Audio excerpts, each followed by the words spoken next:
Welcome to the France 24 debate. I'm Mark Owen. Tonight we're focusing on the elections in India, where Prime Minister Narendra Modi is already claiming a victory.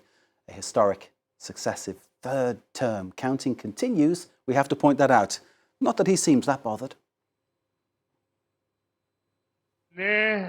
Your affection, your love. For this blessing, I am indebted to all citizens. Today is an auspicious day. On this blessed day, the National Democratic Alliance is certain to form the third consecutive government. We are very grateful to the members of the public. Citizens have expressed full confidence in the BJP and NDA. Today's victory is the victory of the world's largest democracy. The face telling the story, but in election victory, size does matter, and this one doesn't seem to be as big as the other two that he's had.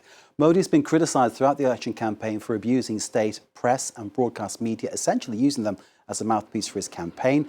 There was also the case of jailed opposition figures, the alleged suppression of the Muslim vote. When he was first elected in 2014, Modi's central mantra was identity is nationality, not religion. As he enters perhaps this third successive term with his BJP party firmly tethered to a political course which some call Hindu nationalism. So that's changed, hasn't it? Minorities, Muslims, Christians, Sikh separatists, one of whom was elected from his jail cell. They've all got reasons perhaps not to be optimistic about what's to come with Modi's third term. There is much to discuss.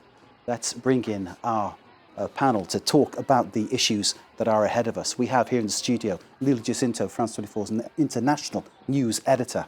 Thank you, Leila, for being with us. Good to be here. Looking forward to hearing your thoughts as always. Opposite Leila, but not necessarily against, although this will all emerge as we go through the discussion. Pradeep Singh. Pradeep, welcome to France 24. It's a pleasure to see you. Political observer and former energy industry executive. Energy, big issue for India's foreign policy. In New Delhi, we're joined by Radha Kumar, who is writer and policy analyst. Radha Kumar, thanks for being with us there in New Delhi. Great to see you. Thank you. We'll let you loose in a minute. Please bear with me. And joining us from London, from Chatham House, the Senior Research Fellow for South Asia there is Chidaji Bajpai. Thank you for being with us here on France 24. We appreciate your time, sir. Thank you very much indeed. Great to see you. Before we let our panel loose, let's get the feel of things, the temperature, if you like, from New Delhi, where our correspondent Pavni Mittal has been following all developments. Pavni, you're back with us here on the France 24 debate. Thank you for being with us. Give us a sense of what people are saying there, a sense of how this result is being received. Good evening. There is a lot of excitement, actually. This is the first time I've seen in an election where there are two blocs competing and both are celebrating, both are sort of, still in the fray. Both have made victory speeches. A while ago you had played Prime Minister Modi's speech where he said this is a victory for him. He also thanked his allies over there. We don't know how that's going to play out because at this point his party and the alliance they lead has crossed the majority mark, and that's what we're expecting. That's how we're expecting this to shape up. The opposition, of course, for them, this is not so much about the electoral victory only. This is a moral victory. So when I was there during the day, their supporters were there. This was a very exciting moment for them because they really felt like after so many years, after nearly a decade, they were a force to reckon with politically. And this is in sharp contrast to what we saw 5 years ago in 2019 during the last general election where the Congress headquarters was basically deserted middle of the day and the BJP headquarters was filled with celebration. Now there is still celebration at that headquarters, but a lot of voters and a lot of supporters I spoke to, they were not sure how to receive this. They were happy that their party has done better than the opposition, but was Mr. Modi returning? Remember, this election, as far as the BJP is concerned, was fought presidential style. It was all about Prime Minister Modi. So eyes are now on him. Can he bring allies together? Can he piece together a majority that will stay for the next 5 years? And can he give them a sweet enough deal that also ensures he remains Prime Minister? On the other hand, the opposition, can they figure a way out to maybe take a form government, and if they don't, how do they feel sitting in opposition? Because for the first time in 10 years they will be able to actually question the government, put their point across in ways that they haven't. So really, even on the streets of Delhi, we've heard some people chanting about BJP, we've heard some people screaming, we're voted for Congress. So there is excitement there.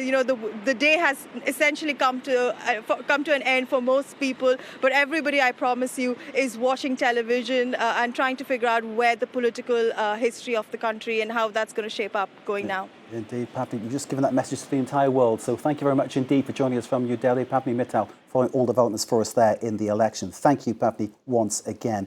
Let's go straight back to New Delhi. Radha Kumar, writer and policy analyst, waiting for us there. Radha, we heard from our correspondent where you are in New Delhi that there's a dilemma now for Narendra Modi. Perhaps the victory not as big as was expected. He might now have to work with people, which is something that he's perhaps not used to doing politically. Yes, I think that there are 2 or 3 really big points over here. One is that, the BJP was aiming for a much larger mandate. They certainly expected to get a majority on their own as a party.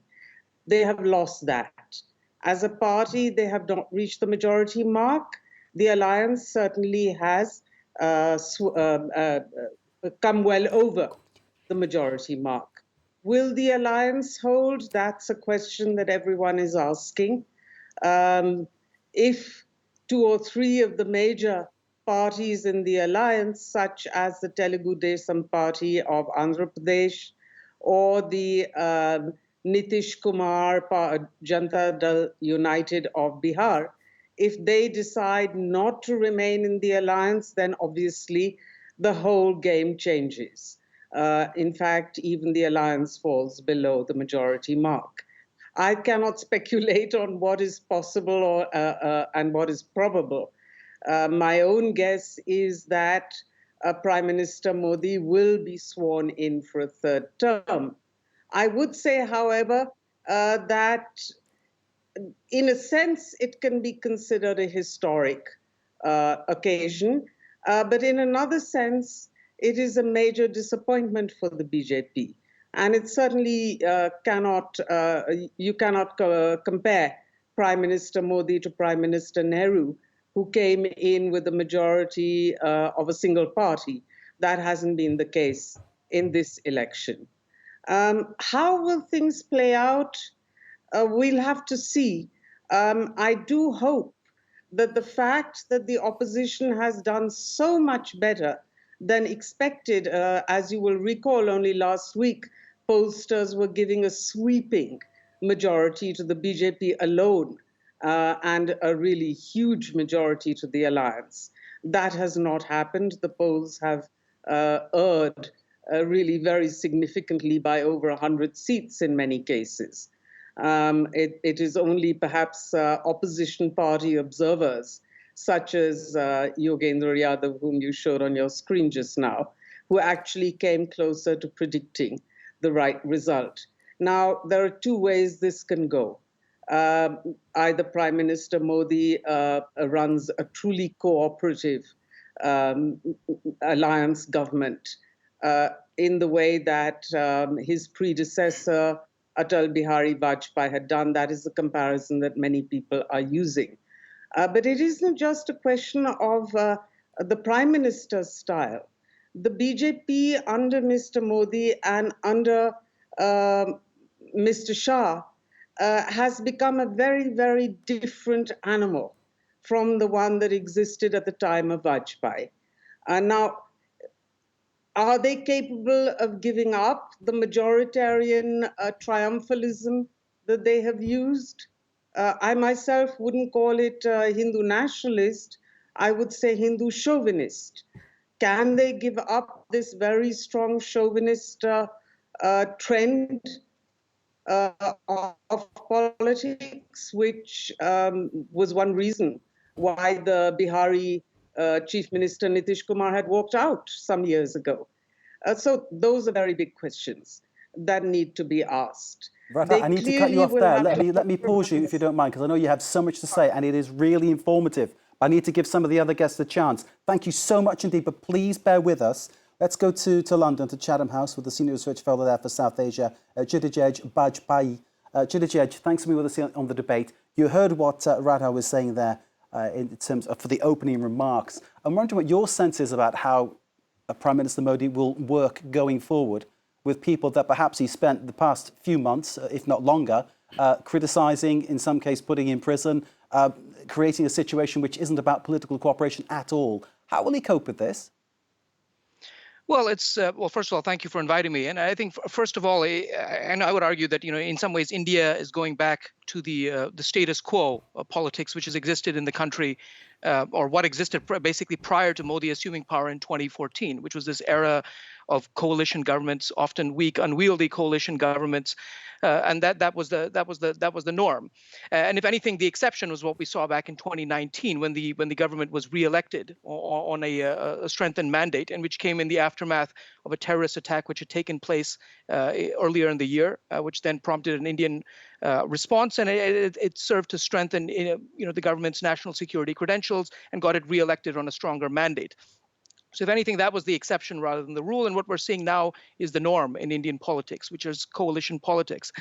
I think another interesting point to note, and just perhaps taking a step back, is that this is not great news for the BJP, but I think it is good news for India as it reaffirms the country's democratic credentials. It challenges claims that we've heard from many sources that a third-term Modi government would mean the death of Indian democracy. And what we've seen here, it shows that on a procedural level, at least, I think Indian democracy does remain very much intact. We've seen that with today's results. We've also seen that with earlier state elections where we saw fewer recounts or complaints about vote rigging or manipulation. And we see that Indian politics remains quite fluid in India. And, I think in that context, democracy remains quite well entrenched in Indian society. And given the size of the country's size and diversity and its long-standing traditions of dialogue, debate, and disagreement, democracy is not something which can be easily overturned in the Indian context. Jidijej, thank you very much indeed for joining us. Stay there, please. We'll get back to you very, very shortly. As we're moving on to our next guest, let's take a look at the breakdown of the 2019 election that Jidijej was just talking about, the fact that there we see that the Modi dominated completely there. This all set to change. Pradip Singh, can I bring you in here to talk about this one? Do you think that the Modi style has been good for India so far? Do you think that the dilution of that style, as will be dictated by what happens next, will be bad for India? Well, it's actually a question of how you look at it. That is, for a country like India, which is so huge, obviously, and which is so diverse with so many fault lines, on one hand, you do need someone who's decisive to run it well, to govern it well. But at the same time, you also need to maintain the democratic traditions. Having said that, let me speak a bit on the lighter vein. So today what I see is that you have BJP, which is on the point of forming a government, but it feels like a defeat. And you have the Congress, or let's say the Indie coalition, which is not, at least yet, on the point of forming a government, and it feels like a victory for them. Okay? But with this in background, the whole discussion, as Kshitij was also pointing out, the whole discussion, the democracy is in danger, has gone out of the window. The electronic voting machines, they are functioning fine. The processes of election commission are fine. So democracy is safe and intact. There is no discussion there. Now, the problem going forward with Modi is going to be his 3 terms in Gujarat as chief minister, his 2 terms in India as prime minister so far have been driven with a fairly high degree of control and, let's say, as a one-man show. Okay? When he talks about Modi government, when he talks about Modi's guarantees, etc., it's really a very, very one-man driven show. Now, having to work in a coalition with the support of 2 partners in particular, TDP in South and Nitish Kumar in the East, both of them have had the history of walking out of the coalition before and now coming back. So it actually makes it a very, very dicey situation for Modi. Going forward, How he would control it, how he will manage these two arms or crutches or whatever be the term that you want to use, it remains to be seen. But at the end of the day, whosoever be the Prime Minister, you do need someone who is strong enough, decisive enough, and who can govern well. And historically, it has been always difficult for coalitions to govern well, whether it was BJP government of Vajpayee times or even the second term of Dr. Manmohan Singh, when he was dependent upon the coalition. It has been tough going. So that sense that you need to have decisive leadership, but also at the same time respecting the democratic process, which is vitally important, which is the hallmark, Leela Jacinto, of any democratic structure. There are those who've said this election was neither free nor fair. That's another criticism we could explore. But give us your sense of where we are right now. Everyone's right. Yes, democracy has won. Yes, democracy has won. The people have had their say. But there has been democratic backsliding. The institutions are weak. And what we are seeing today, and the reason why the party that did not win the major seats are seeing it as an election, was merely because we entered into the election with the odds so seemingly stacked against the opposition. The surprise was that the opposition formed an alliance and managed to hold it together, managed to share the seats. The challenges come next. We need to wait and see, but there were a lot of questions on this long election cycle that went on for 6 weeks. We would probably see some level of contestations, some, it's not quite ended. Two, what happened, what we are seeing with this opposition was that the democratic backsliding and the perception that this was not going to be a free and fair election was so overwhelming that the people who were opposed to it rose up against it, and rose up against it without having any institutional support. Now, to give you very briefly what this backsliding was just in the run-up to the election and during the election. Luckily, Indians are very good at catchphrases. So they use the term tax terrorism. So tax terrorism is what saw major opposition leaders in jail.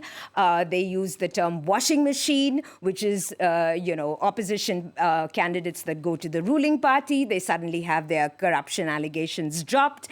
And the fact that the mainstream media is owned by huge industrialists that are very close to Narendra Modi. It got subverted from the grassroots because in this day and age, amazingly, this is a positive note for social media and YouTubers, the people came up and a lot of independent journalists who had lost their jobs, basically went on YouTube and got out the message. Now comes the challenges, right? How do you hold it together? How do you keep the opposition together? The silence from the opposition has been broken. How do we keep the momentum? But democracy still is a constant work in process. There is no doubt that the Indian people have showed a remarkable sense of being mature Democrats, but it was a decade of having institutions undermined over a decade. I love your first remark about everybody being right. It sums up the whole democratic process in this studio. Let's hear from, before we come back to our guests, let's hear from one of the opposition figures. There's been criticism of Modi during the election campaign for suppressing his rivals. Rahul Gandhi was one of the opposition figures who was jailed in the run-up to the election. Jailed, I think, in March. He was then that was overturned by the Supreme Court in August. Leela's nodding her head, so I think I'm on the right track. Let's hear from the leader of the Congress party who spoke a little earlier. The fight is to save the Constitution. I'll tell you the truth. It has been on my mind since the start, when the BJP canceled our bank account, put chief ministers in prison, dispelled the party. It was on my mind that the people of India would stand together to fight for their constitution. And the fight for the Constitution basically is in a nutshell what he was saying. Radha Kumar, can I come back to you in New Delhi, writer and policy analyst? And I know you've got lots to say, and I'm sorry that I cut you off earlier on. I hate doing that to guests, but I've got to try and be fair and get everybody in as best I can with the short time we have. I'm going back to you, Radha. Give us your sense, your thoughts on hearing what Gandhi was saying then. I think he was referring very clearly to the fact that this was not a level playing field. This was perhaps the least free and fair election India has had in a very long time. Now, having said that, obviously, coming close to the NDA alliance is a victory for the opposition. But let me go to Leela's point, which is what now? Obviously, not only does the opposition have to stay allied in order to strengthen each other and fight in upcoming state elections, there's a huge agenda of rectification that is required. Civil liberties, for example, the freedom with which dissent has been squashed in this country, we hope will no longer exist. We hope that people will be allowed to express their dissent, or for comics to make jokes about this without being arrested and imprisoned. We hope the farmers and peasants and workers and women will be able to express their dissent. There are two absolutely critical issues on the agenda right now.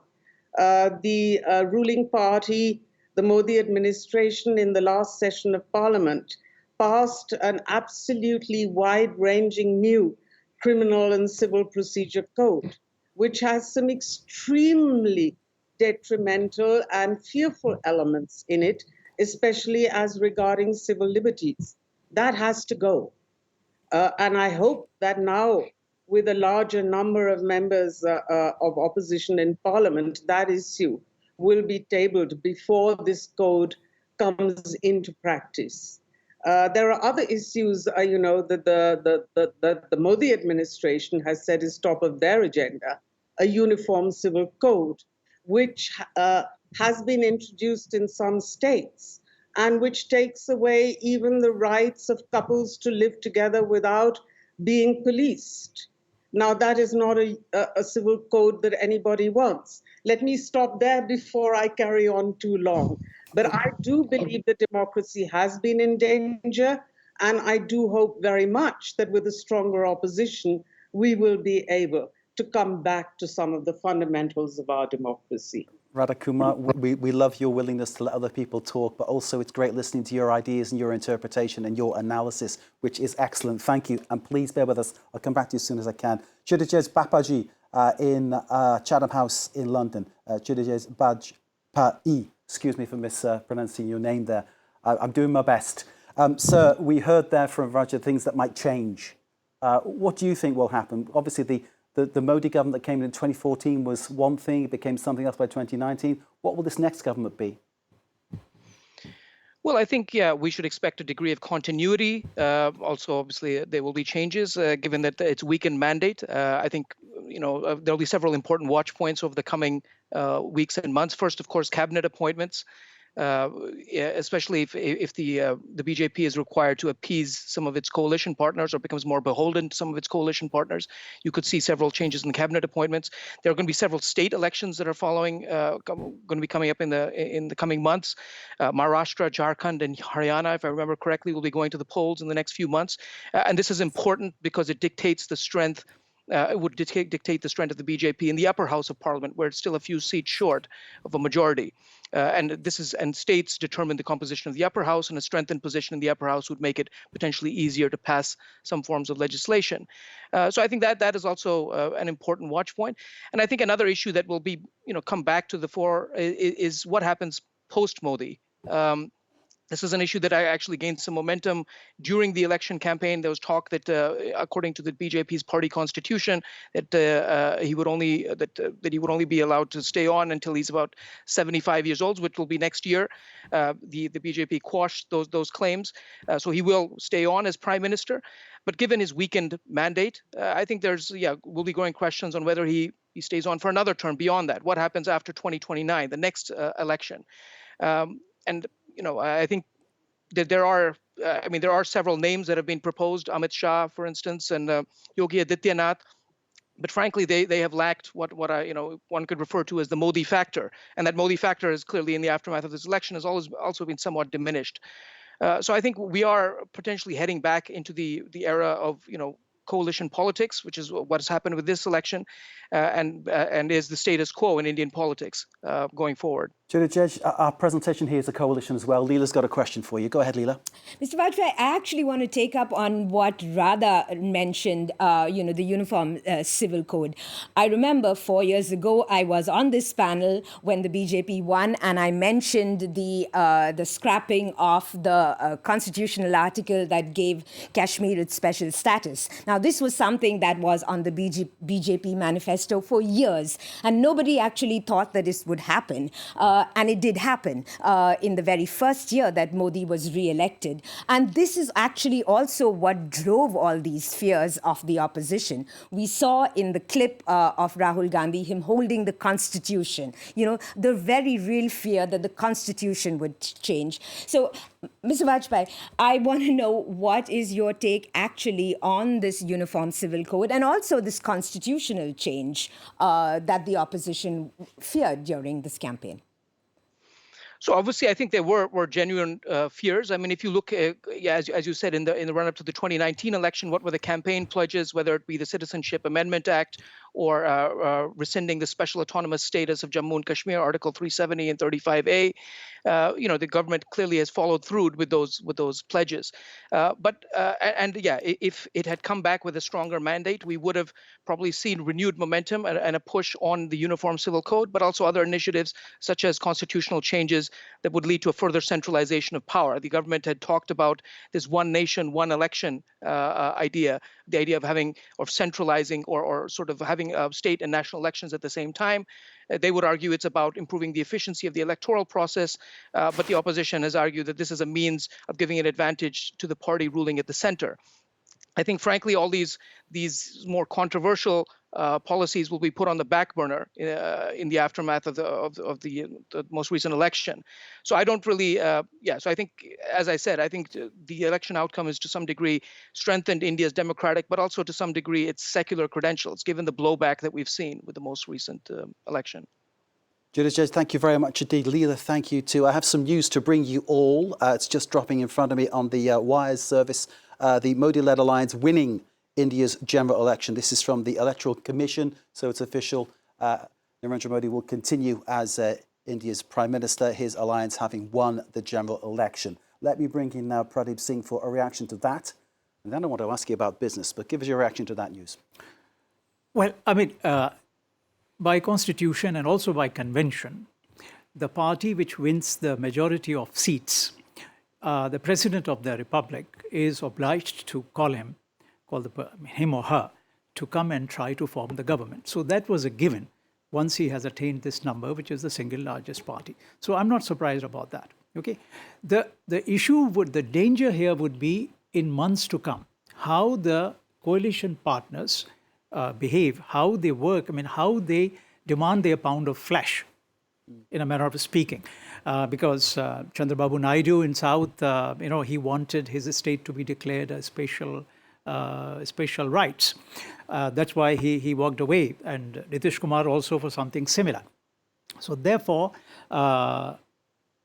it will depend on how these alliance partners work with Modi. And we said earlier that it's not going to be easy, given Modi's own track record over last so many terms.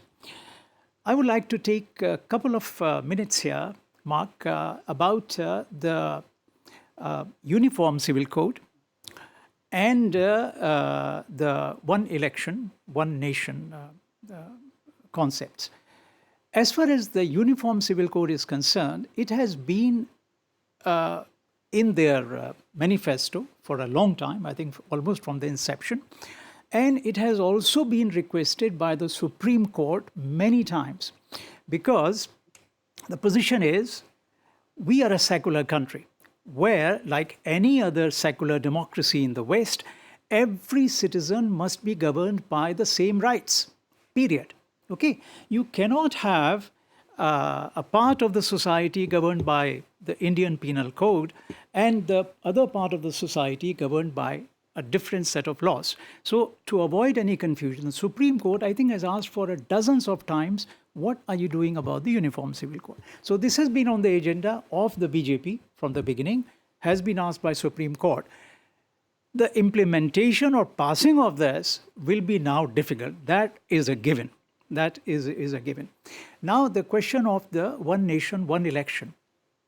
What happens in India is, after 1967, till 1967, there used to be one election or one period in which you will have national election, state elections, and there is no issue.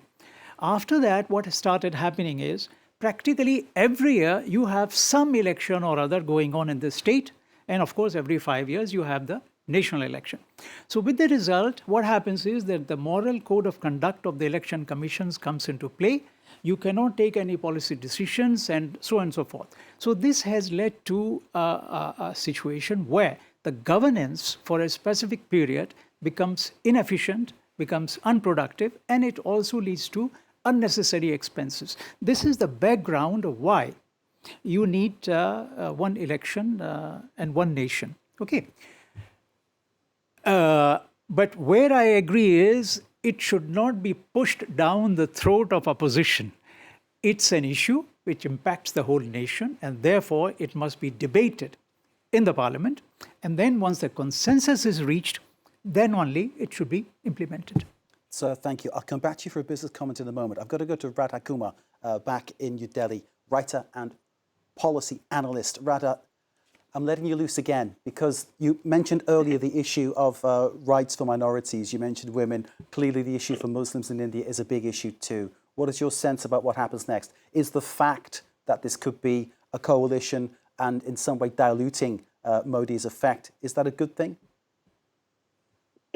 Certainly, from the point of view of minorities, it's a very good thing.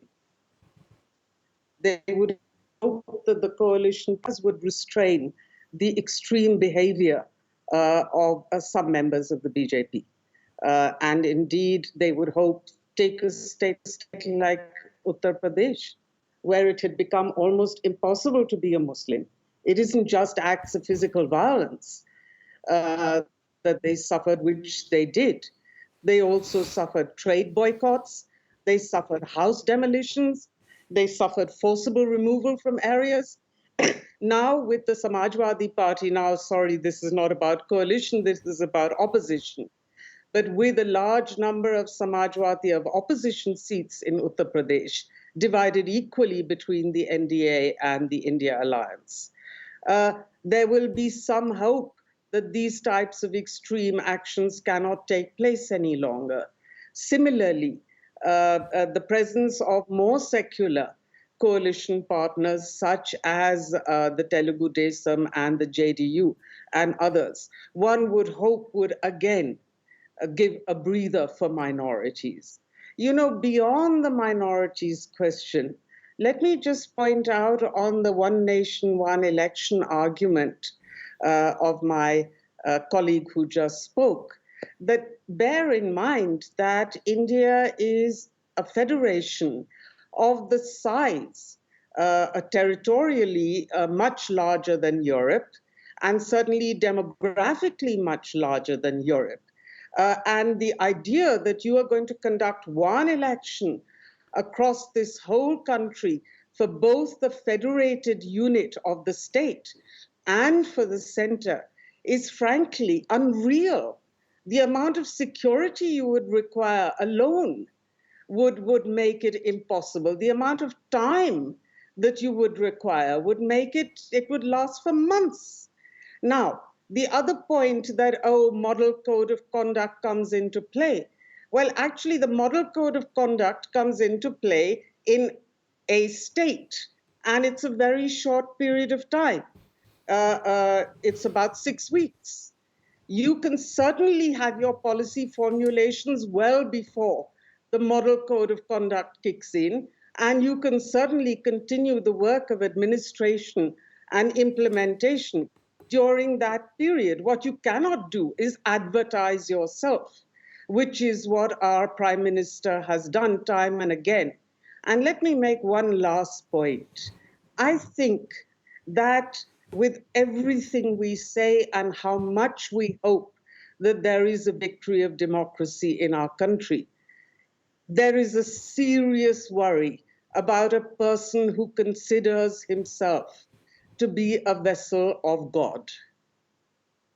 Radha Kumar, thank you very much indeed. Bear with us. Leela Jacinta, I'd like to bring you in because I think Radha was alluding there to the role that the media plays and can play. And this can happen in any country. Let's not just say it's not just an Indian issue. It can happen in any country. In France, for instance, there's a debate about who owns the media and what that means.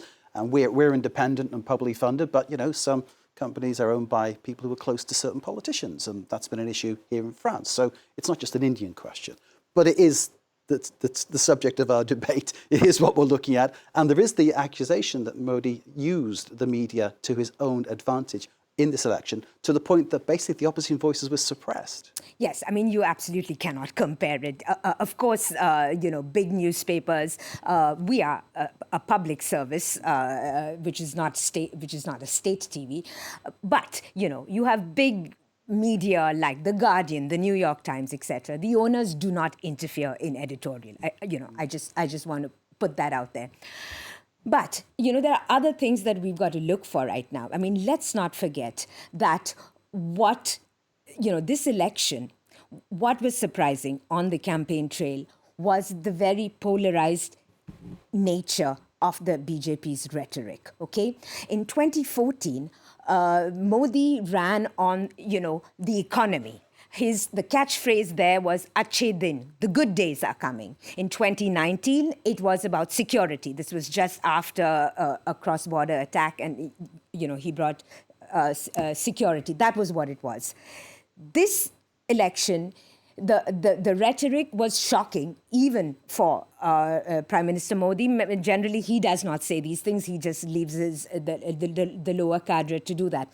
What happened was that the BJP was pushing this narrative that the economy is doing well, achhe din, okay, that there has been growth. Yes, there has been growth, but the kind of growth that we have seen is very much big industry, big investment, not looking at rising unemployment, not looking at inflation, and not looking at, very important, rising inequalities. And, this is the big thing that India has to face right now. Because, some of his economic policies, and, when I talk to some of my BJP supporting friends, the ones who I can have a conversation with, even they were embarrassed with what Modi was saying with his anti-Muslim rhetoric. And they kept saying that, this is just about the election. But the fact is, if you really want to convince voters, you've got to show them that their lives have improved. And these big mega structure, big infrastructure projects, demonetizing that actually hurt small businesses. This is something that the Indian voters want to see addressed. Pradeep, comment on business? Well, I would just make a small comment on polarization, because that is a hot topic in this election. You see, the reality of the Indian system is, what we are talking about is a vertical polarization, and I will use two percentages, 80% and 20%. And we all understand what we are talking about, okay? Let's say our audiences want it. 80% Hindus, so 80% Hindus and 20% you. Muslims. Okay, this is the polarization that we are talking about. In reality, what has been happening for last 75 years is that in this 80%, there is a lot of lateral polarization that different political parties have indulged in for their own caste combinations, religious combinations, language combinations, and so on and so forth. So polarization has been an intrinsic part of Indian elections from the very beginning. But it was never so pronounced as it is now. But it has always been there. That is so much for the polarization. I don't think it has been polarization. It was castes and communities looking out for themselves, which is what a democracy is about. It's not about othering the others. I'll tell you. Difference. I'll tell you. I'll give you a specific example of one political party in UP, for example. Okay, we had the Samajwadi Party that Radha was mentioning earlier. This party, from the current Akhilesh Yadav's father's time, who founded the party, it was always based on the combination of Muslims and a particular caste of Yadavs, which is part of the other backward castes. Okay. And they always won the elections with this combination. So you have a mix of religion and you have a mix of the caste. So this for me is technically a polarization because they are very clear we are fighting election on this plank and this is our vote bank. It's hard to imagine a Just society very that's... quickly, the difference was, I mean, Modi's strategy was to take away all the divisions within the 80% Hindu. Right. And by uniting them, unfortunately, by uniting them against the minorities, which was really against what the secular republic was about. But, you know, I'm also wondering, there are huge things at stake here in the next 4 years. The economy, we've got, the regional and the foreign relations angle.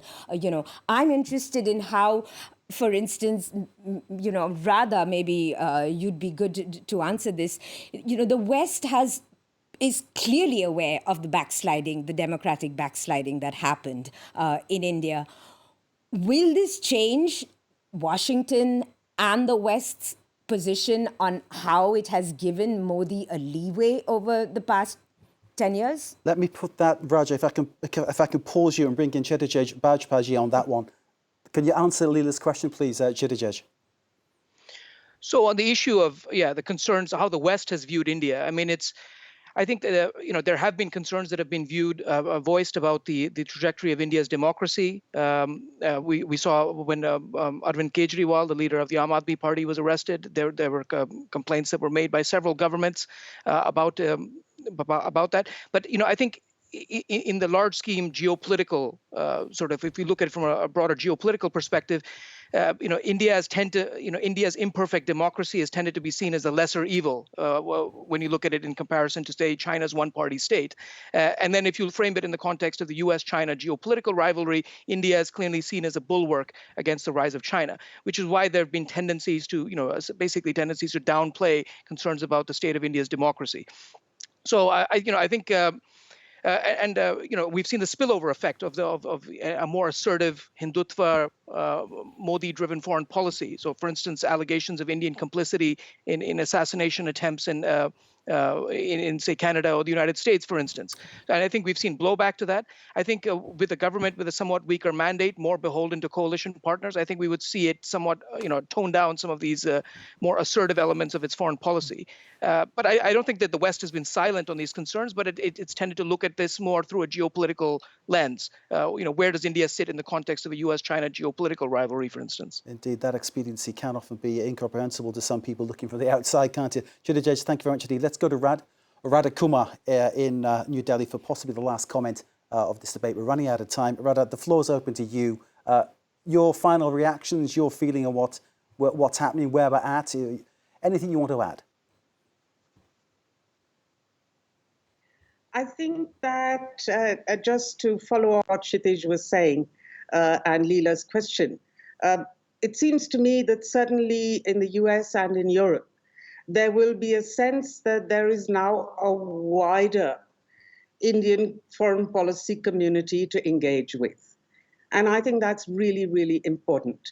There's no doubt that the key importance of India in terms of bulwark against China, and also the hope that India will gradually move further away from Russia, will remain two dominant elements, quite rightly in my opinion. But the fact that you now have a much better based parliament, a more reflective parliament, and that we are moving away from this idea of one strong man is going to give a lot of relief, I would say, to democratic parties and leaders in Europe and the US. And one good news point, at least, the takeaways that I have, I was delighted to see that in the youth category of 18 to 25, as well as 25 to 35, more voted for the opposition and for what I call more democratic parties than they did for the BJP or for the NDA alliance. That's very good news indeed. And it seems to have cut across caste and religious communities. So that's, for me, perhaps the best takeaway of this period. Now we have to see how we progress, and what I would say the spotlight for the opposition is going to be on whether they can put really good employment policies into practice in the states that they head. They could actually make a real difference by leading by example, and I hope very much we will see that. Radha Kumar, thank you very much indeed for that very positive end comment. Thanks to all our guests here in this debate on India's elections. We can confirm the Modi-led alliance has won the general election. We'll bring you more coverage, of course, as we go through the evening. Stay with us here on France 24.